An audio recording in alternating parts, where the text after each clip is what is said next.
Selamat pagi Bapak Ibu. Ini mata kuliah Sejarah dan Strategi Misi atau Teologi dan Sejarah Misi.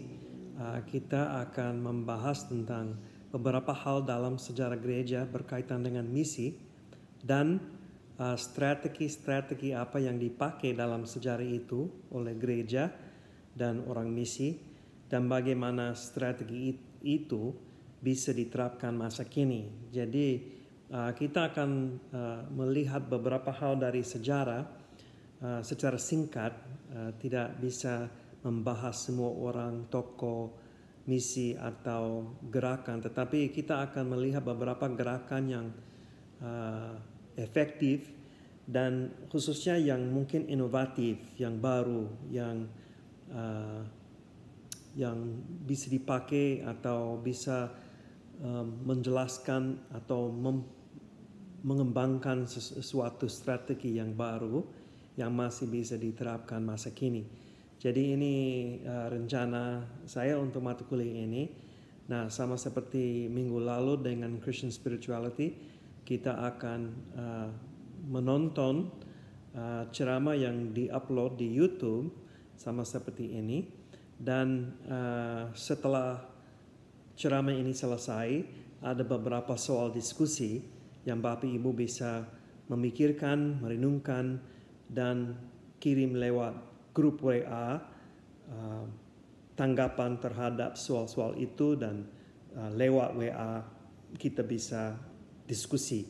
Jadi sekali lagi ini kurang ideal, tapi itu yang harus dibuat untuk tahun ini karena COVID-19. Sekarang saya ada di Jakarta merekamkan ceramah ini.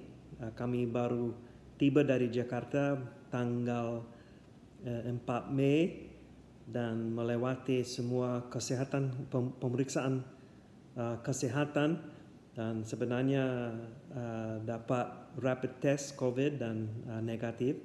Jadi kami karantina di Jakarta 14 hari, sebenarnya sampai tanggal 18, hari yang pertama untuk mata kuliah ini.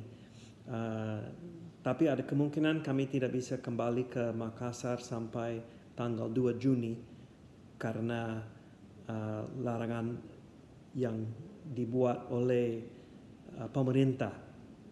Tapi ya, puji Tuhan, kita bisa pakai teknologi seperti ini untuk lanjut dalam mata kuliah. Semoga kita bisa belajar bersama-sama dan dalam interaksi bisa menguatkan yang lain. Jadi mari kita berdoa, dan kita akan mulai dengan ceramah yang pertama tentang sejarah misi awal tahun 35 sampai 500. Mari kita berdoa.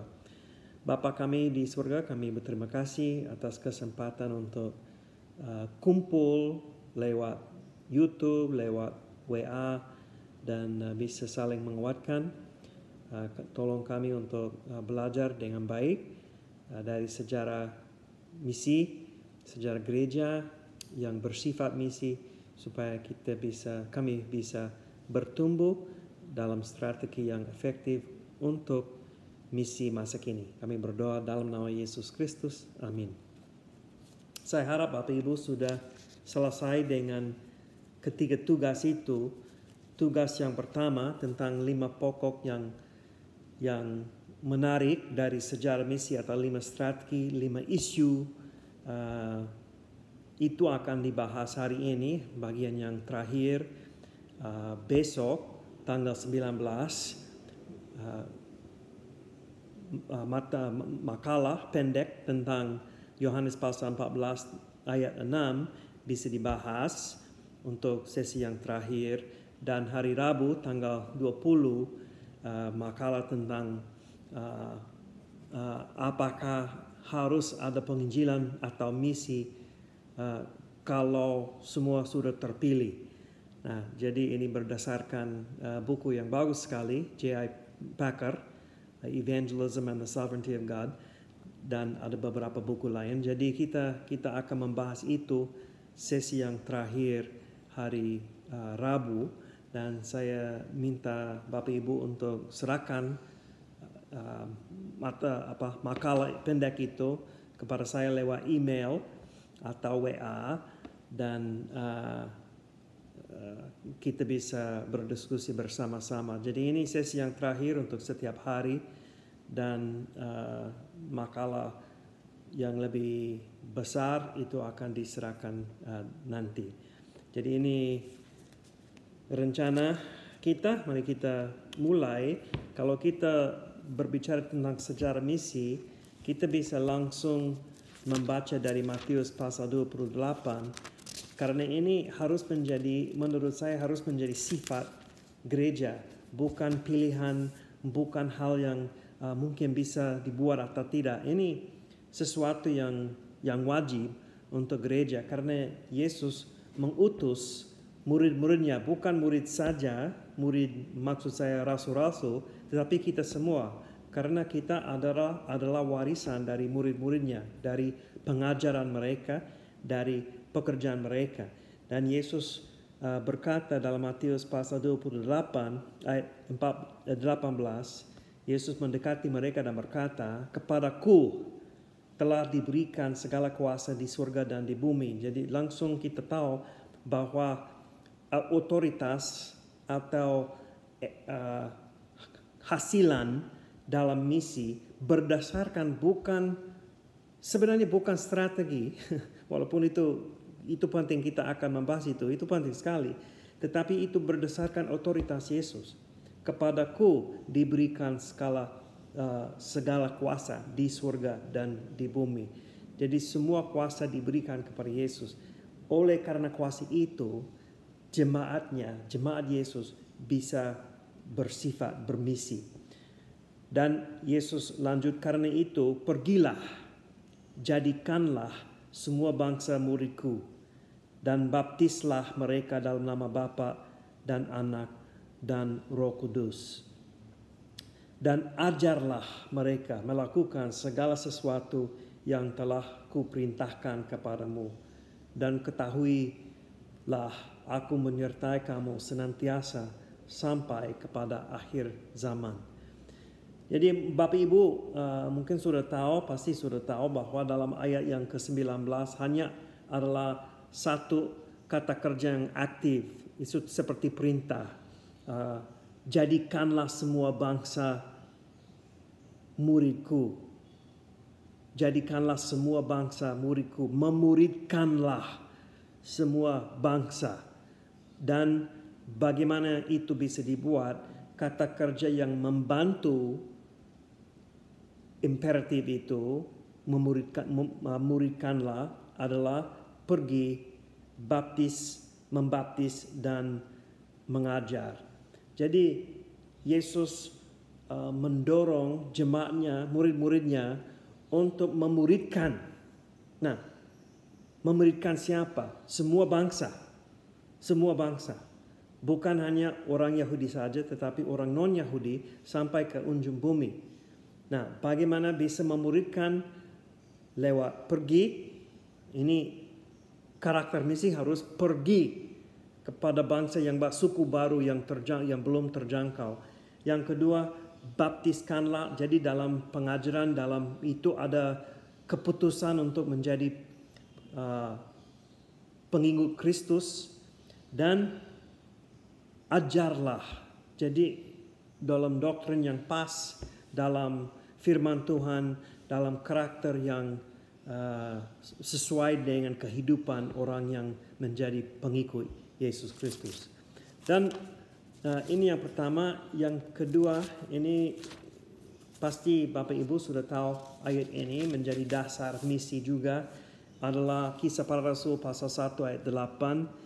Yesus berkata, "Tetapi kamu akan menerima kuasa." Nah, kuasa itu dimiliki oleh siapa? Oleh Yesus. "Kalau Roh Kudus turun ke atas kamu, itu akan diutus, Roh Kudus akan diutus oleh Yesus, oleh Allah, dan kamu akan menjadi saksiku di mana? Di Yerusalem, di seluruh Yudea dan Samaria, dan sampai ke ujung bumi." Dan kalau kita belajar dari Kisah Para Rasul, kitab Kisah Para Rasul, kita akan lihat ada siklus, ada strategi. Mereka mulai di Yerusalem, tetapi pada waktu ada penganiayaan, mungkin karena mereka belum ke Yudea dan Samaria, tetapi setelah penganiayaan Stefanus, Yerusalem pasal 1 sampai pasal 7, dan Yudea dan Samaria pasal 8 sampai pasal 12. Ini pelayanan Petrus kepada Cornelius dan pelayanan Filipus dan lain sebagainya. Dan pelayanan Paulus dijelaskan, diberitakan dalam Kisah Para Rasul pasal 13 sampai 28. Jadi ini ke ujung bumi. Pada waktu itu sebenarnya Spanyol, ada yang menulis bahwa Spanyol dianggap ujung bumi untuk rasul-rasul. Nah, itu kenapa Paulus berkata kepada jemaat di Roma, aku mau ke Spanyol dan aku minta kamu jemaat Roma membantu aku sampai ke situ. Jadi dia mau ke ujung bumi. Nah, mereka belum sadar ada Amerika Selatan, ada Amerika Utara. Mungkin mereka belum sadar ada Indonesia, ada Australia, mungkin belum sadar. Tetapi tugas mereka dan yang mereka mau menggenapi adalah pergi ke Yerusalem, Yudea dan Samaria sampai ke ujung bumi. Jadi untuk agama Kristen, bisa dikatakan agama Kristen selalu bersifat misi pada awalnya. Selalu bersifat misi. Nah, itu bisa dibandingkan dengan Islam. Lamin Sanneh, seorang teolog yang baru dipanggil Tuhan, dia dulu orang Islam tapi bertobat dan menjadi seorang dosen di Yale University di Amerika Serikat. Dia orang Afrika. Tetapi dia menulis satu buku yang seperti groundbreaking, menjadi dasar untuk pikiran tentang karakter atau sifat agama Kristen sebagai satu agama yang bermisi. Beda dari Islam. Islam membawa kebudayaan Islam kemana saja. Jadi kalau Islam masuk satu daerah, mereka biasanya tidak menyesuaikan diri, tetapi membawa kebudayaan. Itu bisa dilihat di dalam masyarakat Islam yang mungkin lebih murni dalam agama Islam. Mereka pakai pakaian Arab, jenggot Arab, seperti saya setengah Arab.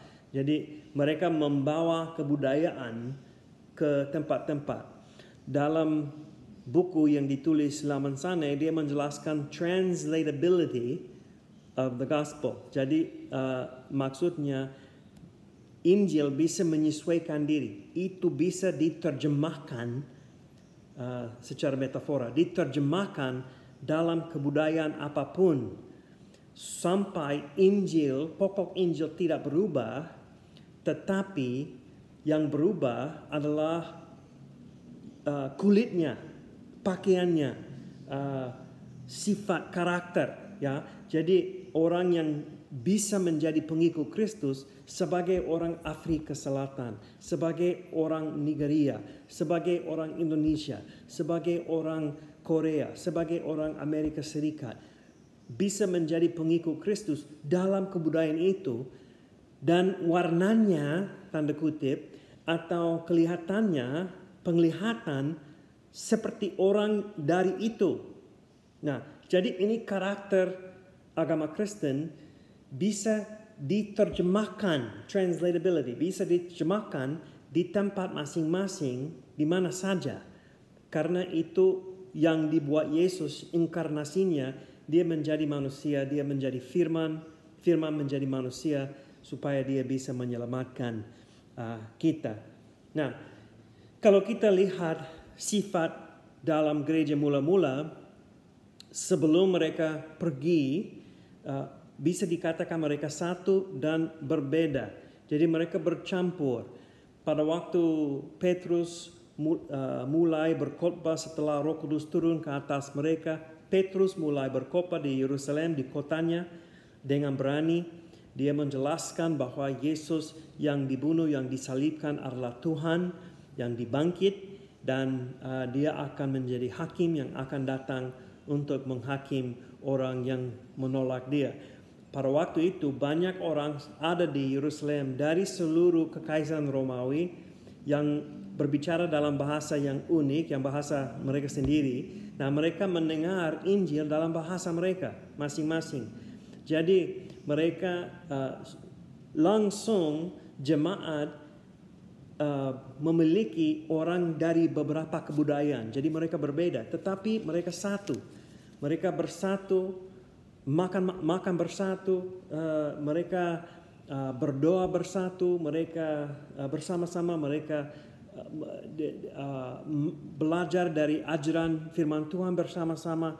Ini dijelaskan dalam Kisah Para Rasul pasal 4 ayat 32 sampai 37. Jadi gereja mula-mula bersatu dan berbeda, tetapi setelah tahun 70, Bapak Ibu tahu itu tahun yang mana kota Yerusalem dihancurkan oleh kekaisaran Romawi, dan bait suci dihancurkan, dan orang Yahudi disebarkan di seluruh daerah di dunia pada waktu itu di kekaisaran Romawi. Dan setelah tahun 70, sifat gereja lebih non-Yahudi. Jadi karakternya, sifatnya lebih non-Yahudi. Ya, jadi perjalanan misi yang pertama dari rasul-rasul ini dari legenda, tetapi bisa dikatakan bahwa mereka pergi kemana saja. Kalau lihat peta yang ada di dalam diktat, ada yang pergi ke Eropa, ada yang pergi ke India, Thomas, ada yang pergi ke Afrika Utara. Jadi seperti mereka disebarkan secara luas kemana saja, karena mereka dalam tradisi, kita belum pasti sebenarnya apa yang mereka buat, tetapi dari tradisi setelah Kisah Para Rasul pasal 28, mereka pergi kemana saja. Dan kita tahu cerita atau sejarah dari Rasul Paulus, karena Kisah Para Rasul, Rasul Paulus dia pergi untuk menginjili kota-kota baru, daerah baru 3 kali, ada 3 perjalanan. Beberapa kali dia mengunjungi jemaat yang sudah dirintis oleh dia atau oleh teman-temannya. Dan seperti yang saya katakan, tujuan Paulus sebelumnya selalu ke Roma atau ke ujung bumi. Nah, dia mau ke Spanyol. Dia ditangkap dan pergi ke Roma, dan ada kemungkinan dia dibebaskan. Dan pada waktu Nero dan penganiayaan Nero di bawah itu, Paulus ditangkap lagi dan dibunuh. Tetapi gereja-gereja dirintis di seluruh kekaisaran Romawi, di Asia Minor, di Antioquia, di Afrika Utara, bukan oleh Paulus tetapi orang lain di Afrika Utara, di Crete, saya tidak tahu bahasa Indonesianya, Kreta mungkin, Kreta, sampai ke Yunani dan Macedonia dan lain sebagainya. Jadi Paulus pergi dan dia punya sifat. Nah, ini bisa dikatakan saat itu ada saat yang pas untuk menerima Injil. Ada kata dalam bahasa Yunani kairos. Jadi ini saat yang pas, kairos, yang mana Injil bisa pergi dalam tanah yang siap, karena mereka frustrasi dengan orang Yunani, dengan filsafat, dengan agama yang sia-sia. Jadi mereka siap untuk mendengar atau mendengarkan Injil, ya, cerita ini, berita ini yang luar biasa. Ini ideal untuk perluasan misi. Juga karena ada kesatuan, oleh karena kekaisaran Romawi jalan-jalan baik dan aman. Kalau jalan raya itu aman, sampai orang misi bisa pergi kemana saja dengan aman dan menginjili orang. Abad yang pertama ada 2 penganiayaan yang besar. Yang pertama itu Nero, kota Roma terbakar, dan Nero mau mencari seseorang untuk menyalahkan. Jadi dia menyalahkan orang Kristen.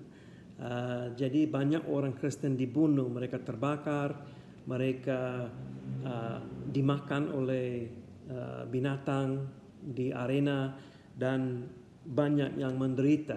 Pada waktu itu ada tradisi yang mengatakan bahwa Petrus disalibkan terbalik, Paulus dibunuh di bawah penganiayaan Nero. Nah, penganiayaan itu khususnya di Roma dan kota-kota besar, tetapi belum sampai ke seluruh daerah.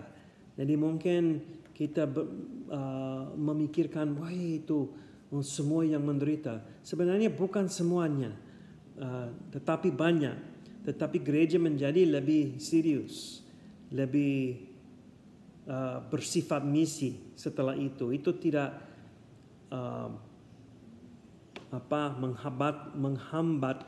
menghambat gereja, tetapi gereja terus mau menginjili orang lain. Nah, penganiayaan yang besar yang kedua itu di bawah Domitian. Domitian itu tahun 90-an, dalam diktat saya kira itu 70 itu salah, itu 90-an. Ini yang mana Yohanes yang menulis kitab Wahyu pada waktu itu, Domitian adalah kaisar, dan dia mau memaksa semua orang yang tinggal di dalam kekaisaran Romawi untuk mengaku bahwa dia, Domitian, adalah Tuhan. Bukan Tuhan, tetapi Tuhan. Kaisar adalah Tuhan. Dan kalau ada orang Kristen yang pasti dia tidak bisa mengaku itu, karena menurut Roma pasal 10, kalau orang mengaku bahwa Yesus adalah Tuhan dengan mulut dan percaya itu dalam hatinya, dia akan diselamatkan. Karena pengakuan itu berarti. Karena kadang-kadang itu sangat berbahaya untuk mengaku bahwa Yesus adalah Tuhan. Jadi banyak yang tidak mengaku Domitian adalah Tuhan. Ya, coba bayangkan kalau ditanyai, harus mengaku bahwa Domitian itu adalah Tuhan, dan ada orang Kristen bilang, jangan, Tuhan Yesus Tuhan saja, bukan kaisar. Jadi oleh karena itu banyak yang menderita. Nah, itu sampai ke Efesus, sampai ke Filipi, sampai ke Afrika Utara, sampai ke Yerusalem. Jadi ini berdampak di seluruh kekaisaran Romawi setahu saya, dan ini serius. Nah, abad yang kedua strategi berubah sedikit dalam gereja. Kenapa? Karena ada dua ancaman dalam gereja. Yang pertama adalah ancaman berkaitan dengan ajaran. Jadi ada beberapa ajaran palsu yang muncul yang mengancam kebenaran yang ada di dalam gereja, yang mengancam doktrin yang pas yang diterima oleh diberikan oleh Yesus dan Paulus. Dan yang pertama itu dari Marcion. Marcion berkata bahwa sebenarnya perjanjian lama tidak usah dibaca. Ini seperti ada dua Allah. Allah perjanjian lama, Allah perjanjian baru.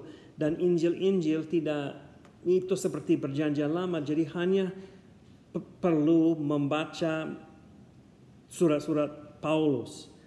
Jadi Marcion dengan salah membedakan Allah yang ada di dalam perjanjian lama dan Allah yang ada di dalam perjanjian baru. Nah, ini ditolak oleh beberapa bapak leluhur. Dan ada ajaran namanya Gnostisisme. Bapak Ibu pasti tahu tentang Gnostisisme. Ini satu konsep yang bukan satu aliran saja, tetapi cukup banyak macam Gnostisisme. Mereka percaya dasarnya adalah bahwa ada beberapa Allah, ada Allah yang maha tinggi dan ada beberapa penguasa yang kecil yang di tengah kita dan Allah yang paling tinggi. Dan harus ada belajar gnosis yang rahasia, secret knowledge, untuk meningkat dalam tempat-tempat yang di tengah kita dan surga. Jadi kalau hanya beberapa orang sudah sampai ke situ, Yesus adalah seorang yang sudah sampai ke situ, tetapi Yesus mungkin bisa dikatakan oleh beberapa aliran Gnostisisme, ya Yesus sebenarnya tidak datang sebagai manusia dalam daging, karena ada perbedaan antara daging dan roh. Roh itu bagus, daging itu jahat. Roh baik, daging jahat. Jadi pasti Allah tidak datang sebagai manusia. Nah, ada pikiran yang muncul seperti bobot atau benih Gnostisisme yang ada di dalam jemaat Yohanes, 1 Yohanes. Yohanes menjelaskan kalau ada orang yang berkata bahwa Yesus tidak datang sebagai manusia, itu antikristus, itu dari iblis, ya, bukan dari roh.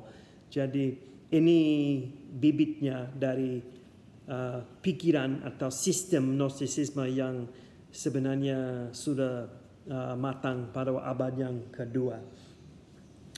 Tetapi masih ada sukses dalam gereja. Ancaman yang pertama itu, ancaman yang kedua itu penganiayaan. Lewat abad yang kedua ada dijelaskan dalam diktat. Abad yang kedua dan abad yang ketiga ada penganiayaan. Ada penganiayaan lokal, ada penganiayaan umum yang diumumkan oleh kaisar atau orang lain. Tetapi mengapa gereja tetap sukses? Mengapa gereja tetap bertumbuh? Mengapa gereja tetap bersifat misi? Mengapa gereja tetap pergi kemana saja? Ada beberapa alasan. Menurut saya yang pertama, ada keyakinan terhadap kabar baik. Mereka yakin 100% tentang kebenaran yang ada di dalam firman Tuhan, yang dinyatakan lewat Yesus Kristus, yang dijelaskan oleh kitab-kitab Injil dan Rasul Paulus dan surat-surat lain. Itu kebenaran. Mereka yakin sampai mati. Mereka akan tidak menolak itu, tidak akan menghilangkan doktrin yang pas itu dari ajaran mereka. Itu yang pertama. Yang kedua, seperti saya katakan, dunia pada waktu itu siap untuk menerima Injil, karena filsafat sia-sia, agama Yunani dan Romawi sia-sia, karena ada beberapa dewa-dewi itu bersifat manusiawi, dewa-dewi itu saling bertengkar dan ada masalah antara dewa-dewi. Jadi ada banyak yang sinis, yang kira itu lucu saja, dan ada kabar, ada ajaran yang baru yang mengatakan bahwa ada Allah satu saja yang mengutus anaknya yang menjadi manusia supaya dunia ini bisa diselamatkan. Jadi ajaran itu baru, dan mereka lihat karakter orang yang keyakinan, orang yang memberitakan Injil itu. Itu yang kedua, jadi dunia siap. Yang ketiga, kehidupan orang Kristen berbeda dari orang lain.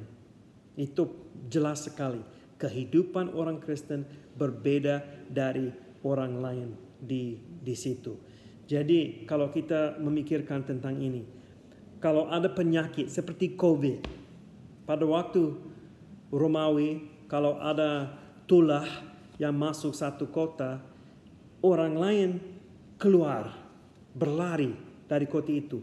Yang masih ada orang Kristen, dan banyak orang Kristen kena tulah itu dan mereka meninggal, tetapi mereka merawati orang yang sakit. Nah, itu menjadi kesaksian yang besar dalam mata orang di situ. Jadi kehidupan mereka, kekudusan mereka, karakter mereka. Dan yang keempat, penganiayaan yang dialami oleh jemaat-jemaat menyebabkan simpati dari orang Roma. Mereka melihat penderitaan orang Kristen dengan berani, dan mereka sangat terkesan oleh karena itu. Jadi 4 hal yang menjadi, mungkin ya pasti ada banyak lagi, tetapi menjadi alasan yang mengapa ada sukses dalam misi pada waktu itu. Jadi sampai ke abad yang keempat, mulai abad yang keempat, gereja Kristen bukan gereja yang resmi atau bisa dikatakan legal. Itu dibiarkan saja, tetapi kadang-kadang mereka menderita dalam penganiayaan. Tetapi terus pergi ke daerah baru supaya daerah baru menjadi Kristen. Sampai ke Inggris pada abad yang ketiga, sampai ke Inggris dan sampai ke Timur Tengah, Afrika Utara. Jadi banyak gereja di seluruh daerah itu daerah Eropa Selatan, Timur Tengah sampai ke sedikit beberapa daerah di Asia. Jadi gereja pada waktu itu bukan gereja Barat, itu gereja Timur Tengah. Dan gereja yang ada di dalam Timur beda dari gereja yang ada di Barat, tetapi mereka kedua-duanya bersifat misi pada waktu itu. Nah, sesuatu yang terjadi tanggal 320-an adalah Konstantinus, Kaisar Roma, bertobat. Nah, tanda kutip bertobat. Dia bertobat, dia dibaptis oleh seorang pengikut Arminianisme. Bukan Arminianisme, ya, Arianisme, Arius. Dia uskup yang mengajar bahwa Yesus bukan Tuhan. Yesus diciptakan oleh Allah, Arianisme. Dan ada banyak gereja yang ikut pengajaran itu yang dikatakan sesat dalam Konsili Nisea 323. Konstantinus menjadi pengikut Allah karena ada penglihatan katanya, karena menurut dia kekuasaan Allah membantu dia untuk mengalahkan musuh-musuhnya. Nah, jadi dia bertobat dan dia meresmikan gereja sebagai agama Romawi. Jadi bukan saja jangan menganiaya jemaat Kristen, tetapi agama Kristen harus menjadi agama untuk semua orang di dalam kekaisaran Romawi. Jadi karakter gereja berubah. Karakter gereja berubah pada waktu itu. Itu menjadi lebih cocok dengan budaya, lebih cocok dengan masyarakat.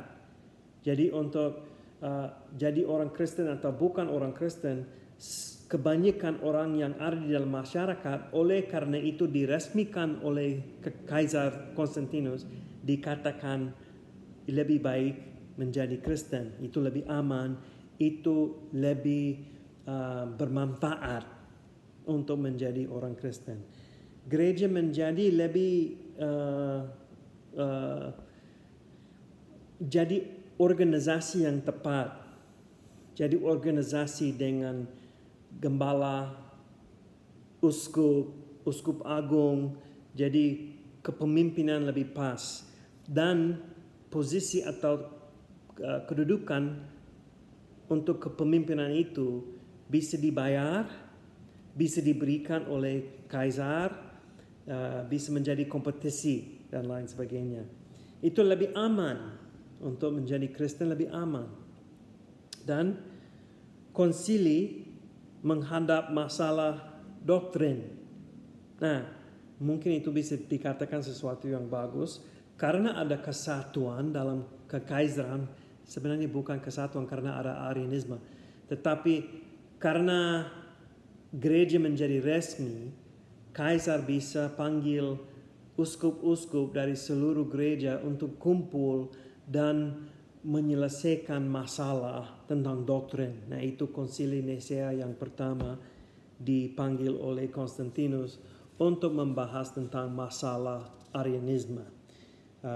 Dan ada perkembangan dalam mengenai tata ibadah yang klasik. Mereka mulai pakai bahasa Latin, walaupun bahasa Yunani masih dipakai dalam gereja Timur, tetapi gereja Barat pakai bahasa Latin. Ada kanon. Jadi semua kitab yang diresmikan sebenarnya sudah pada abad yang kedua sudah diterima. Ini kita membahas ini semester lalu dalam Colloquium Biblicum. Jadi semua kitab sudah diterima sebagai ditulis oleh Rasul sebagai layak untuk dianggap firman Tuhan, dianggap kitab suci. Tetapi diresmikan menjadi Alkitab seperti ini, diresmikan pada abad yang keempat. Dan ada perkembangan basilika atau cara membangun gereja. Jadi basilika atau seperti gedung yang besar, seperti istana rohani. Itu terjadi pada waktu Konstantinus adalah kaisar.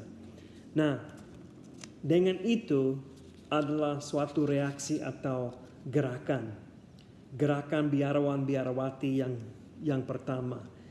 Ada orang yang ada di dalam gereja. Coba bayangkan, mereka melihat bukan lagi gereja masuk dunia untuk menginjili, tetapi gereja yang ada di dalam dunia dan dunia itu masuk gereja. Jadi gereja menjadi lebih bersifat duniawi, lebih kurang kudus, kurang serius. Kalau dulu menjadi orang Kristen ada harga, ya, karena itu sesuatu yang bisa berbahaya. Tetapi di bawah sistem Konstantinus dalam dunia itu, sekarang itu aman dan kesempatan untuk keuntungan sendiri untuk menjadi Kristen.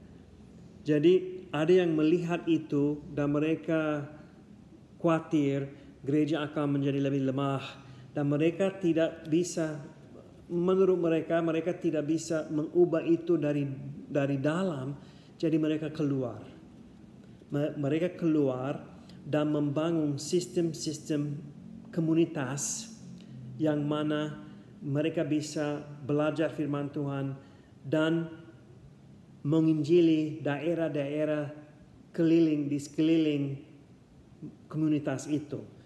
Ini menjadi biarawan-biarawati yang pertama atau gerakan biara, dan itu sangat mempengaruhi karakter gereja sampai Martin dari Tours adalah biarawan dan dia menjadi uskup nanti. Jadi ini biarawan yang pertama untuk menjadi uskup. Dan itu mempengaruhi gerakan misi selama 1000 tahun kita akan lihat itu. Dan tidak ada waktu untuk membahas tentang Patrick, Ulfilas, bisa membaca itu dalam buku-buku atau dalam diktat. Ada beberapa orang misi yang sangat efektif, walaupun mereka dianggap di luar pusat gereja. Jadi mulai ada pusat gereja bersama-sama atau pegang tangan dengan kaisar. Di luar itu gereja tetap bersifat misi. Oke, jadi ini sejarah yang singkat sekali sampai ke kira-kira abad yang ke-5-6. Nah, untuk diskusi, beberapa soal diskusi saya minta Bapak Ibu untuk memikirkan dan mulai kirim respons lewat email. Yang pertama, apa kelebihan dan atau kekurangan pertobatan Konstantinus terhadap gereja? Jadi kalau melihat atau memikirkan tentang kesehatan gereja, kehidupan gereja, kesempatan gereja dan lain-lain, apa kelebihannya pertobatan Konstantinus berkaitan dengan gereja dan apa kekurangan? Nah, itu yang pertama. Dan yang kedua, apakah gereja menurut Bapak Ibu lebih efektif dalam penganiayaan, lebih efektif dalam misinya, dalam penganiayaan atau dalam situasi yang aman? Nah, mungkin ada contoh dari sejarah, tetapi ini bukan sesuatu yang gampang dijawab, tetapi memikirkan tentang ini. apakah jemaat Yesus dalam misi, dalam tugasnya Matius pasal 28, Kisah para Rasul pasal 1 ayat 8, apakah gereja itu lebih efektif dalam penderitaan atau penganiayaan atau dalam situasi yang aman? Yang ketiga, jadi ini 2 soal. Yang ketiga, apakah dampak pada strategi misi pertobatan Konstantinus, dampak apa pada strategi misi? Itu menyebabkan apa dalam strategi. Oke, jadi ini ketiga soal untuk diskusi. Tolong ambil waktu untuk memikirkan sebelum mulai respons dari dalam grup WA, memikirkan respons ini, dan kita akan ambil cukup banyak waktu untuk memikirkan tentang atau diskusi tanggapan Bapak Ibu. Oke, terima kasih.